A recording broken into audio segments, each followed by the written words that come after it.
নমস্কার বন্ধুরা, আপনারা দেখছেন জব ফিল্টার চ্যানেল। আজকের আপডেটটিও খুব ইন্টারেস্টিং হতে চলেছে, বিশেষ করে চাকরি প্রার্থীদের ক্ষেত্রে যারা এসএসসি এসএলএসটি নিয়ে অনেক দিন ধরে প্রতীক্ষায় বসেছিলেন। তাদের জন্য আজকে আসার একটা বার্তা আমি দিয়ে যাচ্ছি।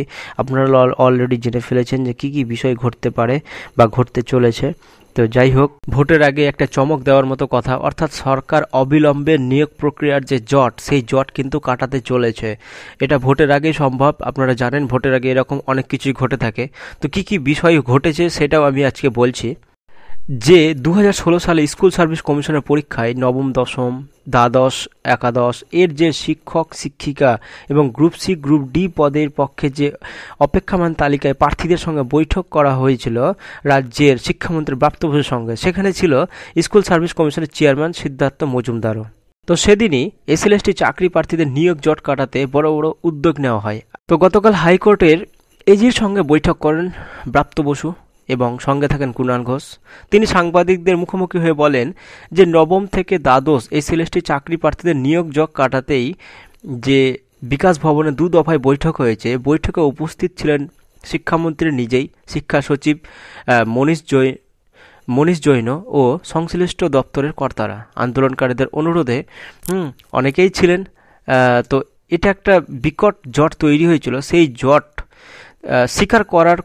অস্বীকার করার কোনো কারণ নেই, কিন্তু সেই জটটা পরিষ্কার করার পেছনে কলকাতা হাইকোর্টের বিচারপতি যখন অভিজিৎ গঙ্গোপাধ্যায় এই বিষয়টির পেছনে সমস্যা সমাধানের একটা জায়গা তৈরি করতে চেয়েছিলেন, কিন্তু সেই জায়গায় তিনি সেইটি সম্ভব করে উঠতে পারেননি। তো এসএসসির একটা পিটিশনের ওপরে তিনি ইচ্ছা করলে সেই সময় কিন্তু নিয়োগটাকে সবুজ সংকেত দিতে পারতেন, কিন্তু সেটাও তিনি দিতে পারলেন না। সিবিআই ডাকতে গিয়ে এই সব রায় লিখে গিয়েছেন, আইনি জট গিয়েছে গোটা বিষয়টা, এতে চাকরিটাও আটকে গিয়েছে। এই রকম ধরনের মন্তব্য কিন্তু করছেন। জানি না এর মধ্যে সত্যতা কতটা রয়েছে। হ্যাঁ, তবে নিয়োগের যে বিষয়ে সেই বিষয়ে আরও কিন্তু বলেছেন মুখ্যমন্ত্রীর নির্দেশে অভিষেক বন্দ্যোপাধ্যায়ের উদ্যোগে শিক্ষা মন্ত্রী যে ব্রাত্য বসু আরও বলেছেন যে আইনি মতামত কেটে গেলে কিন্তু আমরা নিয়োগ প্রক্রিয়া শুরু করব।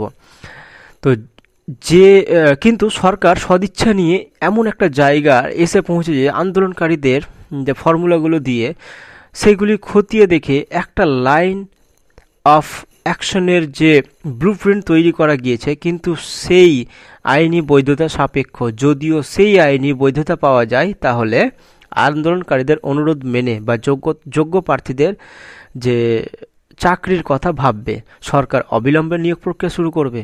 কিন্তু সেটা আইনি বৈধতা পাবে কি না, সেই জন্য আজও কিন্তু এজির একটা অ্যাপয়েন্টমেন্ট ঠিক করা হয়েছিল।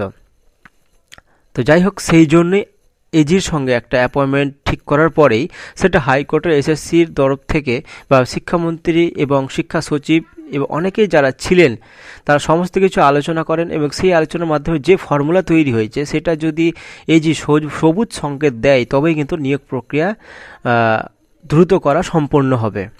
এরপরেও ব্রাত্য বসু আরও বলেন যে নিয়োগের যে জট, সেই জটের নিষ্পত্তি তারা করতে উদ্যোগী, মানে তারা চাইছে যে তাড়াতাড়ি মিটে যাক, কিন্তু এই এজির সঙ্গে বৈঠক করে জট অতি দ্রুত কাটবে বলে তারা মনে করছে। আন্দোলনকারী দিনের পর দিন রাস্তায় আছেন, যারা বঞ্চিত আছেন তাদের কিছুটা সুরাহা করতে পারি, সেই লক্ষ্যের দিকে তারা এজির সঙ্গে বৈঠকে গেছিলেন আর কি।